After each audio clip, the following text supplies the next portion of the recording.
Hello, everybody. Welcome back to another episode of Direct Edition. I'm your host, Dave. That's right, it's me, Dave, from the West Coast Davengers, the comic book YouTube guy that you just love? Well, I don't know.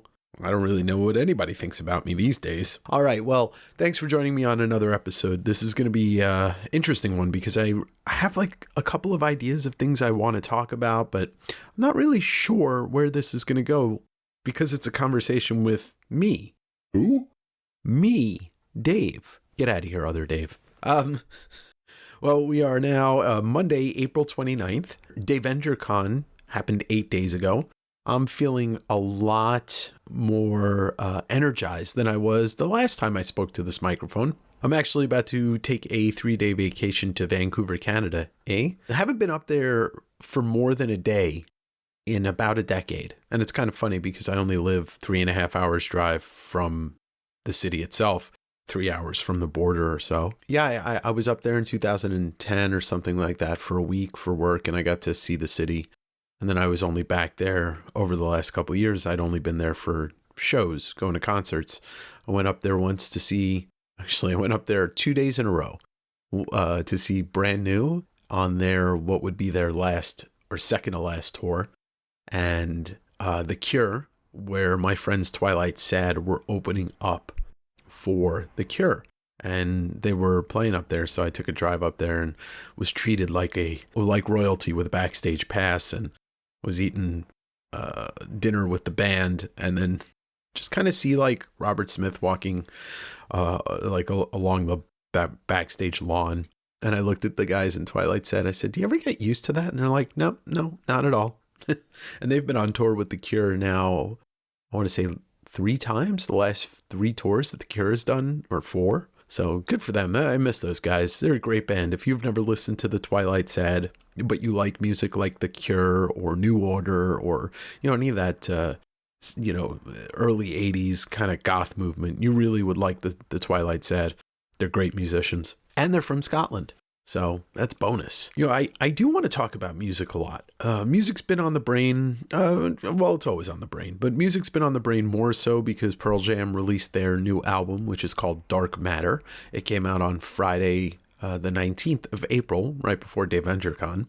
And I always get excited for a new Pearl Jam record because even if I don't love it, I'm still going to enjoy it. And I'm still going to like it more than I would any other bands just releasing an album. But this album is pretty interesting. It definitely took probably like the 3rd or 4th listen before it really started to kind of grow on me as a whole, as an album. And with that album's coming touring. They are touring starting this weekend, actually coming up. It's so funny. I'm an idiot. I booked this Vancouver trip. I'm staying in an Airbnb for 3 days, and it's like a day or 2 after I booked the Airbnb, I realized that Pearl Jam was opening up their tour in Vancouver 2 days after I'm supposed to leave. Unfortunately, the Airbnb is booked, so I couldn't extend my stay, and I just relented because it's okay. I'm going to see them in Seattle in about 4 weeks time, and I'm going to see them 2 out of the 2 nights they're playing, so that will be good enough for me. I'm at my happy place these days when it comes to, have I seen the bands that I want to see live? Yes. Have I seen the bands that I want to see live more times than most people ever see any bands? Yes. So I'm not tapped into that 20, 30 something Dave that wanted to go to every show on the tour that I could go to. For example, in 2006, I went to see Pearl Jam 3 shows in a row, 2 at the Forum in LA and 1 in Santa Barbara. That was light for me, but I would try and catch them 4 or 5 times on a tour sometimes. But these days, I'm just happy staying at the home city and going to see them, if they're playing in Seattle, which they don't play too often, believe it or not. Since I've been living in Washington, they have only played Seattle 2 times. And this will be 3rd and 4th. But I have seen them at Madison Square Garden, 10 times or so. These are going to be, I think, shows 41 and 42, or 42 and 43. Kind of lost count, but I've been seeing them since I was 14. The first time I saw them was the week that Kurt Cobain killed himself. So that was April of 94, and I was 14. Yeah. So that's it's a kind of a milestone, and it's the thing about music that I really hold on to is it's just the fact that I was going to shows at a young age, and I carried that until now. I just don't go to as many as I used to for a multitude of reasons. I go to smaller shows to support the small artists that I really like. I don't see the need to pay $70-$80 to go see a band that I'm not like, dying to see again for the sixth time. For example, last year, I believe it was last year, the Mars Volta released their first album in, I don't know, it was like 7-8 years. Great album, different, and they're always changing. I have seen them play 4 or 5 times. I've seen 4 of those shows were no openers, so it was an evening with the Mars Volta. I've gotten the best experience with that band that I could possibly get. I wanted to go see them again. They were playing in Seattle, but tickets were like $60-$70 for decent seats. I don't even think it was like that close to the stage, or I don't think it was GA. And I didn't feel like paying it. Like there was just no need for it. The fees are probably the biggest killer of the experience, but like I'm older. I don't live walking distance to venues like I used to in New York or in Seattle. So it's a little more of a effort to get me out of the house to go drive to Seattle Park and spend another $25 or whatever. And being that I go by myself, it really has to be a band that I'm just really hyper-focused and excited to see. But when like a guy like Kevin Devine or my buddy Evan Weiss, who's performs as Into It, Over It, as well as a couple other bands, when they're playing in Seattle, I will make the effort to go and drive because A, I want to see my friends, and B, I want to support them, and C, I guess the combination of those two things is seeing them play music.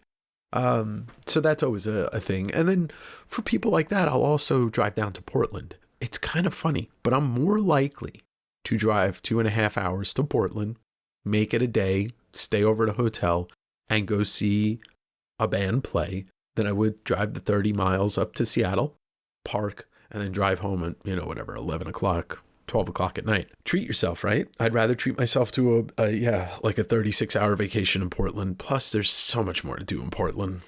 And I don't have to see anybody if I don't want to, but I do have friends there that I like to see. So that's another thing about that Vancouver trip that I'm doing. I was going to go to the Bay Area, and then I realized I needed a break. And that break includes seeing friends or seeing anybody I know. And I don't know anybody in Vancouver. So that's a real vacation when you're going like just kind of explore, do some fun stuff, and be by yourself. I enjoy traveling alone. But getting back to the music part, another example was Metallica announced their shows surrounding their last album, 72 Seasons. And what they're doing, it's very cool. They're playing 2 nights in each city. For them, that's a privilege. Not many bands can do that. But that's a privilege that I think also is a gift to the fans. And with that, they announced that they were doing different sets each night. And I've seen Metallica do that, and it's fantastic. They didn't do 2 completely different sets, but one night they did Ride the Lightning, and the next night they did the Black Album. So they played 2 different albums and then a bunch of some of the same songs. And they're one of the best live bands, period. I've never seen them put on a show where they weren't kicking ass and taking names. There have been eras I saw them in where, they were promoting an album and the fans weren't into certain songs, but that's not on them, the band that is. And so they announced this tour. Tickets weren't super expensive. I think the double ticket, so you get the same seat for both nights, was $250. The seats that I had picked, and it's in the football stadium. It's in Lumen Field where the Seahawks play. And I think I picked like 20 rows off the field, and it was like close to the 50-yard line. So good view of the stage, everything like that. Perfect for a 44-year-old that doesn't really want to be in the pit. So I went to buy the ticket, $250, I think it was, $260, whatever. Maybe it was $275. The fucking fees on it were $135. And I said, I'm not going. I am not going to pay Ticketmaster $135 so they can fuck me in the ass and then pay for parking and then pay for a $10 bottle of water and a $12 pretzel. Like, I don't gripe with bands that charge a lot for tickets, especially when they're a band that's been around 30, 40 years. And here's why. Because I have a pretty good knowledge of the inner workings of the music industry. So far as to, I used to be friendly with one of their former stage managers, Metallica's former stage managers. It's same goes for Pearl Jam, same goes for Nine Inch Nails, Radiohead, like these, I don't like the word legacy acts, but these bands have been around and have proven that they are worth being around for this long. And the reason why I don't mind, because like the most I've ever paid for one of these bands at some of the best seats is like $150. Now we go through COVID, right? COVID has just jacked the price up of everything. There is nothing that has not been affected by the pandemic in its price. Every single thing across the board, from comic book supplies to the cost of eggs, everything. So you gotta take, like, let's say 20% of what ticket costs out now. You take at least 20% of that and be like, do that due to the pandemic. But when some of these bands, and I want to go back on something, I don't fault the Mars Volta for having those high ticket prices. I just didn't want to go and pay. When it comes to a band like Metallica, they tour.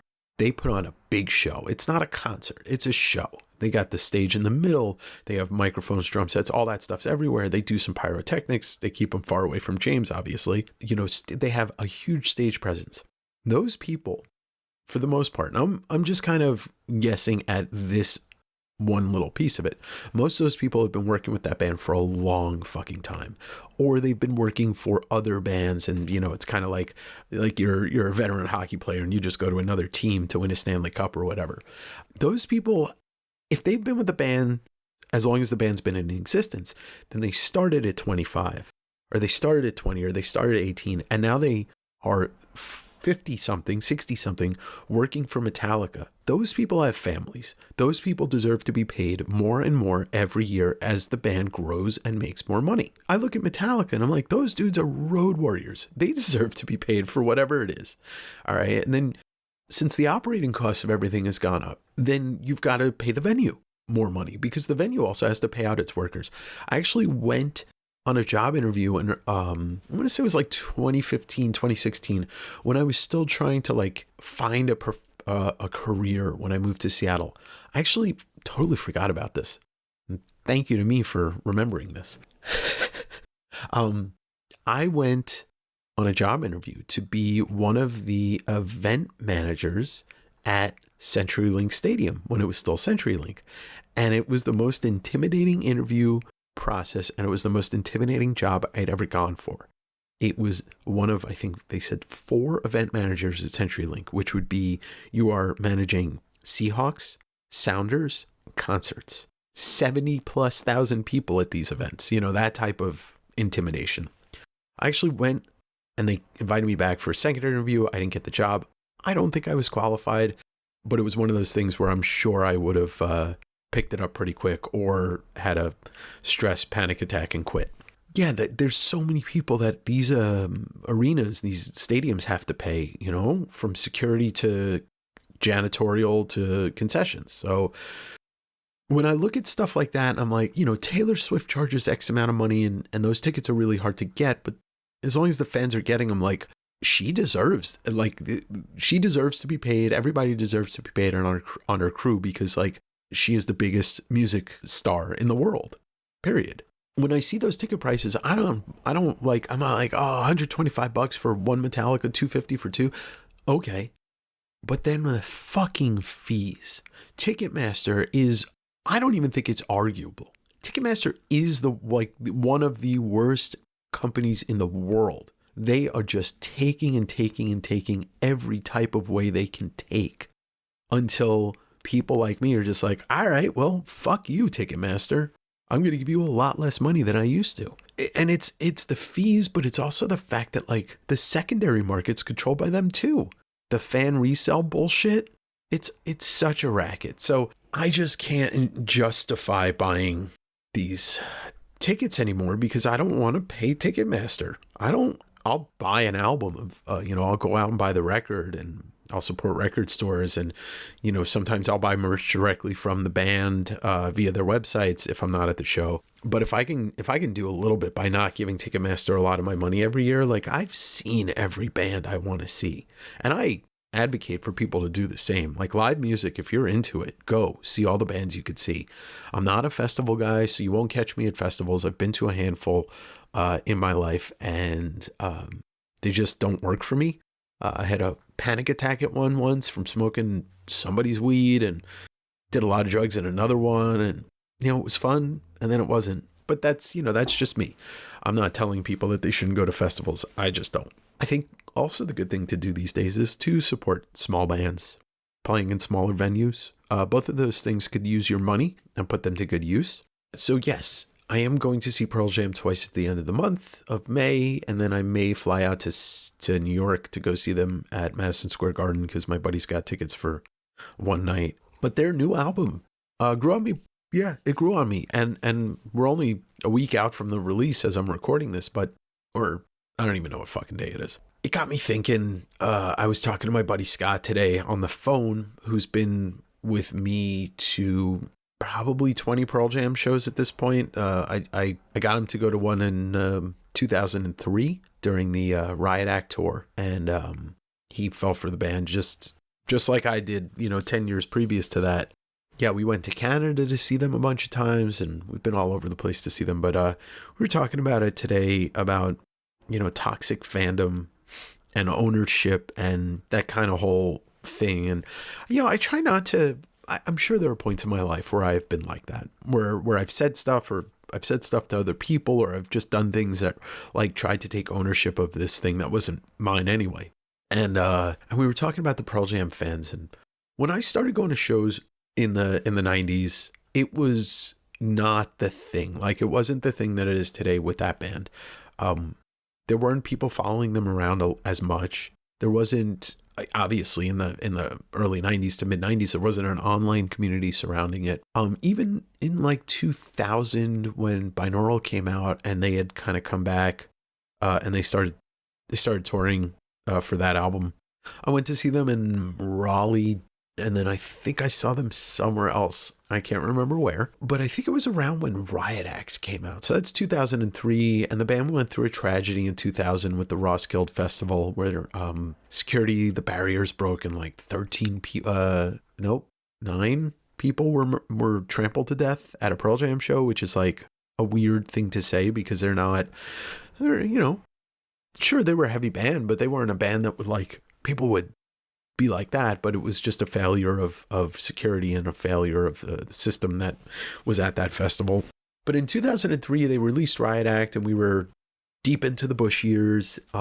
Everything was very tense in this country because there was the war going on in Afghanistan and Iraq, and there were people dying on both sides, and there was a lot of stuff going on in the country where it was you don't support the troops, you're not patriot, blah, blah, blah. It's no, I do. I don't want them to be there in the first place, and I don't want them to die because the loss of human life is important to me. So I don't advocate for war. And Pearl Jam comes out with Riot Act, and it was very anti-Bush album, and it was great. And I went to see them on tour a whole bunch. And there's this very infamous show in Long Island where I grew up and where I was living at the time, where there was a song on Riot Act called Bush Leaguer that was about George Bush. And it was anti-Bush because anybody that makes any punk-leaning music was anti-Bush and anti-war. And so Eddie came out with this sequin mirror ball jacket, wearing a George Bush mask, doing a dance. And like I said, I grew up on Long Island. I grew up there. There was a very mixed political place, but it was not leaning Republican. It was not leaning that direction. But the thing that blows my mind is Eddie is he's one of the greatest lyricists of my life. If you have ever heard a Pearl Jam song, and save from your Adam Sandler, parody, Jeremy, it's about a kid that goes and shoots himself in front of his class. WMA off of Verses is about white privilege. It's called White Male American. It shows the difference about growing up white versus what a black person has to deal with in this country. And so on every album, there's always some socio-political things that Eddie has to say because he's very opinionated, he's very passionate, and he's also very thoughtful in the way that he delivers his music, his lyrics. And they are, as a band, a very political band. And, so in 2003, he comes out during Bush Leaguer in the Encore, and the majority of Nassau Coliseum, a place that I used to go to daily when I was a kid, to Islander games, booed, they were booing them. it was the majority of the place booing them. And I'm looking around like, what the fuck is happening here? And like I said, this is 2003. I still lived on Long Island up until about 2010, and I wanted to get off that moment. I was appalled at what I was seeing because, like, it's like going to a Rage Against the Machine show and then booing them when they say fuck Bush or fuck Clinton or whatever it is. Like, you're talking about Pearl Jam. Like, are you that dumb that you don't know the band that you paid to see what they're singing about? Like, what? So, I don't know. It was just such a weird turning point. But after that, I felt like the Pearl Jam fans that were in that space, that were, and I don't mean in that physical building, but in that space, that were like just enjoying the band because they had no clue what you're like. I don't know how you enjoy. Let me pause for a second and let me just say this.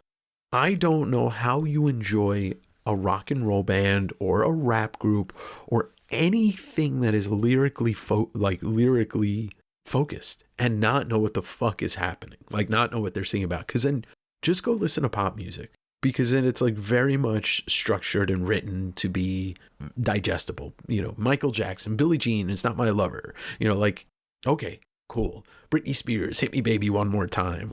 But anyway, what I'm trying to say is, I don't understand how you walk into that building knowing who Eddie Vedder is and then have the balls to fucking boo the man. But whatever. That's just Long Island, and that's why I don't fucking live there anymore. And that's why I think it's one of the worst places on the face of the earth. But after that, it felt like the Pearl Jam community started to get a little bit tighter. Because 2004, we went to the Vote for Change shows, but it was 2005. They did a Canada tour for the first time. I don't know if it was ever, but it was the first time they did like a very focused Canada tour where they played a lot of small market as well as big markets. Like they played Montreal, Ottawa, Toronto, but they also played like Thunder Bay. So I went up to see the shows there. I went to Montreal and Ottawa with my friend Scott, and I've told this story on the podcast where we met Eddie, but the thing was, it started to connect with a lot of fans, a lot of fellow Pearl Jam fans. We were, just talking to each other online, waiting to get into the venue, going to get posters, and I made some friends and we kept in touch. Coming into 2006, when they released the Avocado album, they played a whole bunch of shows, and I started to see some of the same friends that I'd seen in Montreal and Ottawa, and then some of the same friends that I saw in New York that I'd see in California.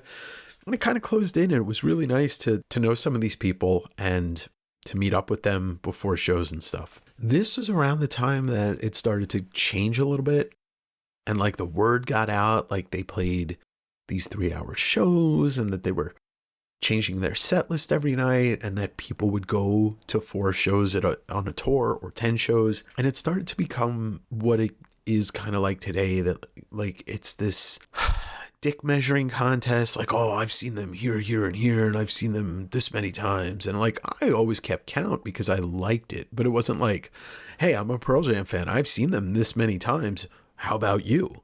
It's like, no, I'm a huge Pearl Jam fan, I'm diehard, I've seen them 40 times, and I think they're the greatest live band, and you should see them if you ever get the chance. You don't even have to know a ton of their songs to really enjoy yourself. It's like a shared experience versus like a look how big my dick is experience, and it just became toxic, like people talking shit about the band because they couldn't get tickets or this, that, and the other thing. And it's just like, this is where I have to step back. And I will just go to shows, and I do not want to be friends with these people anymore. And I don't want to know these people anymore because they've taken ownership of this band in a way that just feels toxic and wrong and selfish and stupid. Like, everybody can have their personal experiences with music, art, film, whatever it is. But when you start to tell people that's how it should be for them too, that's when I got to step back. I got to get out of there.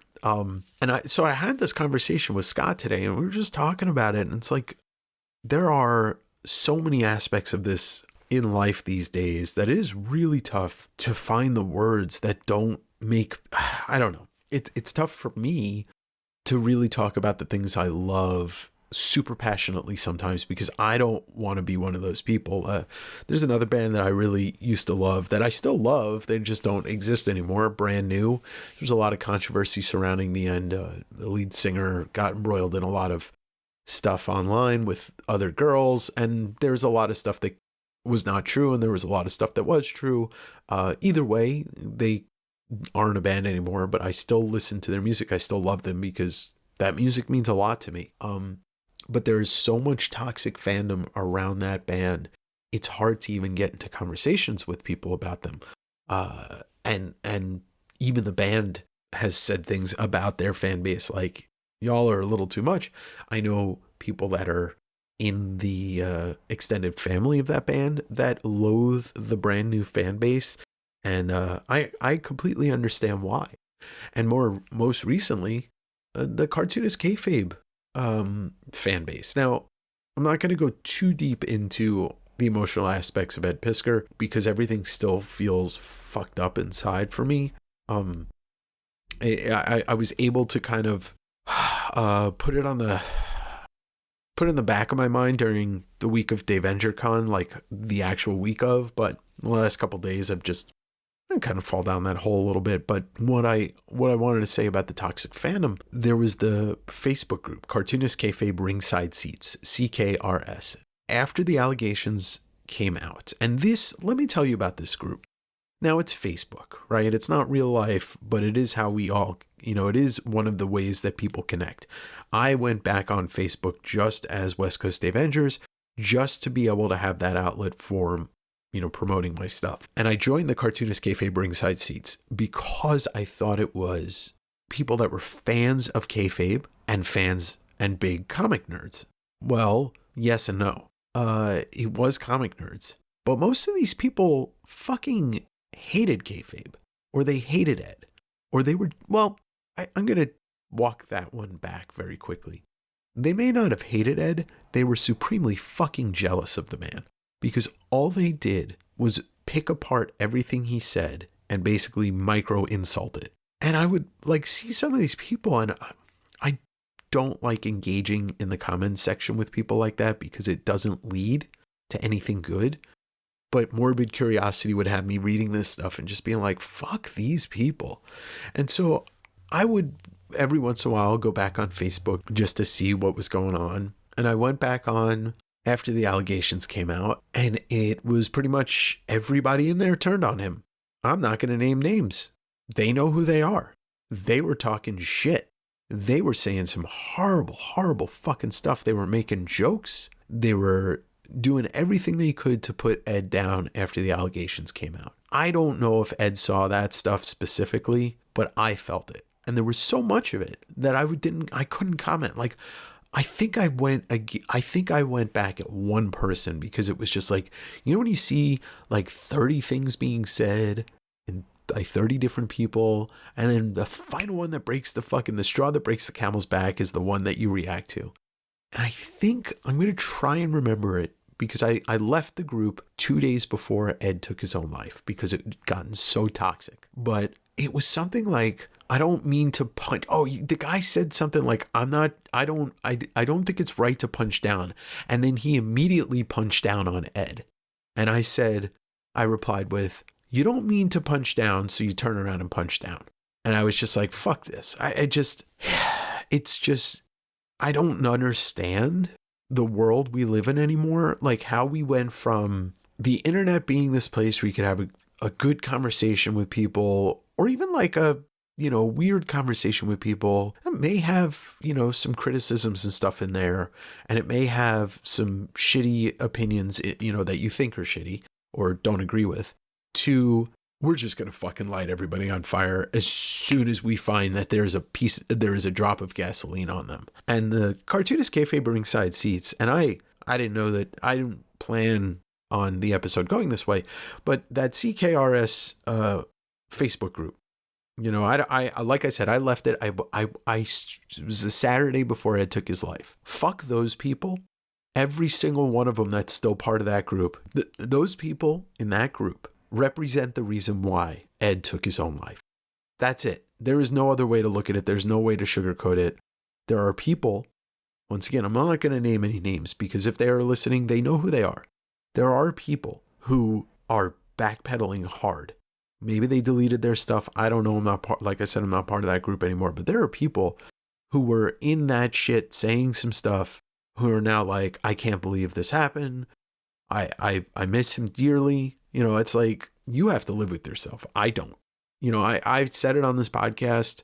I had some, you know, like kind of backpedaling thoughts when the allegations first came out because I didn't know what to think. You know, like I let the mom mentality get a little bit of me.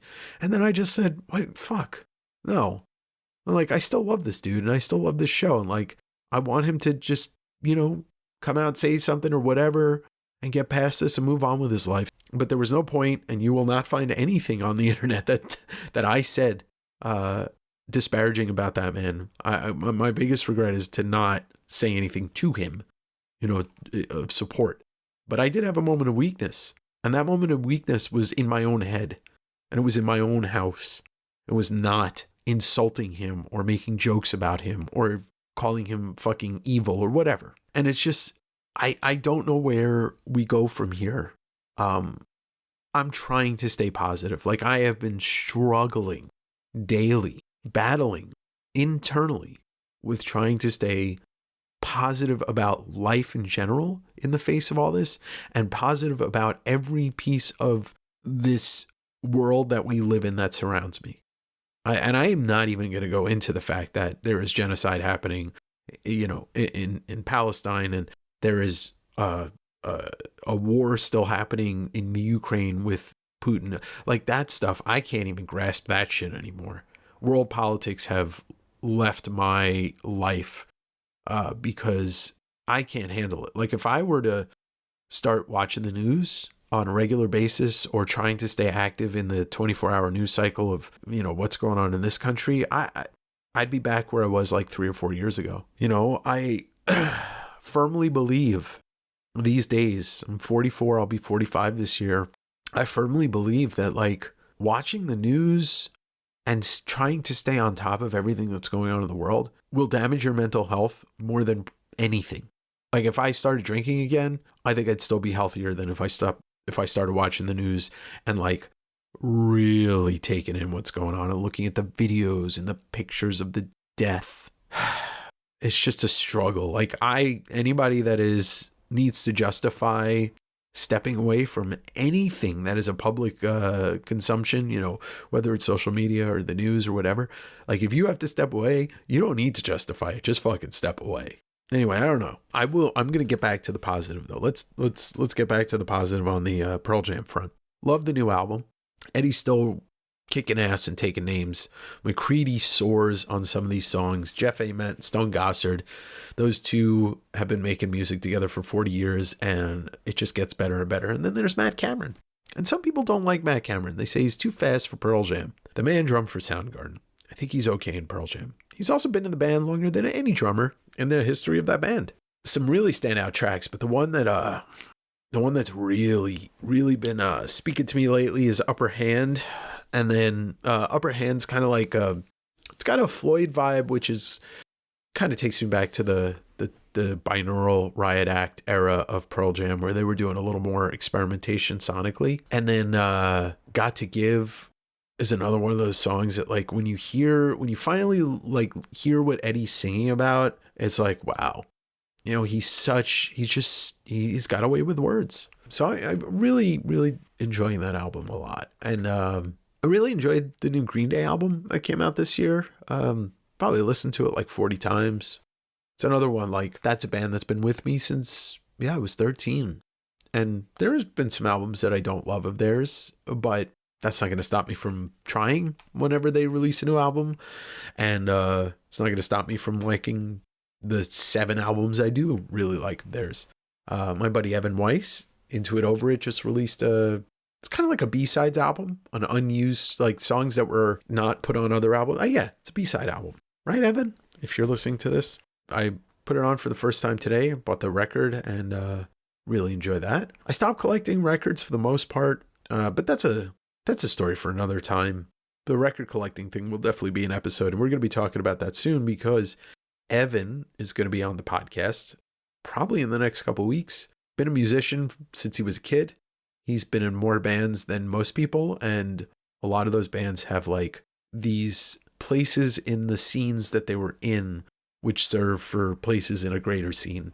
You call it emo, you call it punk, whatever it is. But Into It Over It, which is his main project, is a fantastic band. And then Pet Symmetry, which is another one that he's in. They got a song that they pushed to 10 million plays on Spotify. I think it happened, was it the end of last year, the beginning of this year? And then, going to have a couple of music guests on very soon. Grant Hutchison, former drummer from Frightened Rabbit and Master System, current touring drummer for the Twilight Sad. We're going to do a podcast together. He's also, both Evan and Grant are both small business owners. So we'll have some talk about that too. But we're not sticking to comics completely in this podcast. And that was the plan for me for probably since the first episode, was to do something that was a little bit focused on all of the things that I love, plus doing interviews with people that have something to talk about, that I want to talk to them about. So expect those 2 interviews in the next couple weeks, and more stuff from your pal Dave on the way. And I'm sorry if this episode was triggering to anybody or upsetting.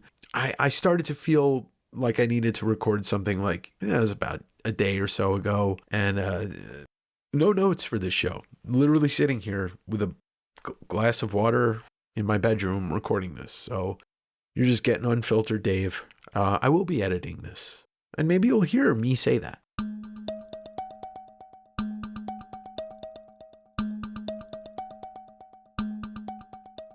I want to say thank you to everybody that was at Davenger Con. I want to give a special thank you to Joe Scar, who designed the whole thing, the look of it. And he also does the music for this podcast. So big thanks to Joe Scar. Big thanks to Bryce for the Davenger Con theme song. And also, last but not least, for this podcast, I want to thank Andrew.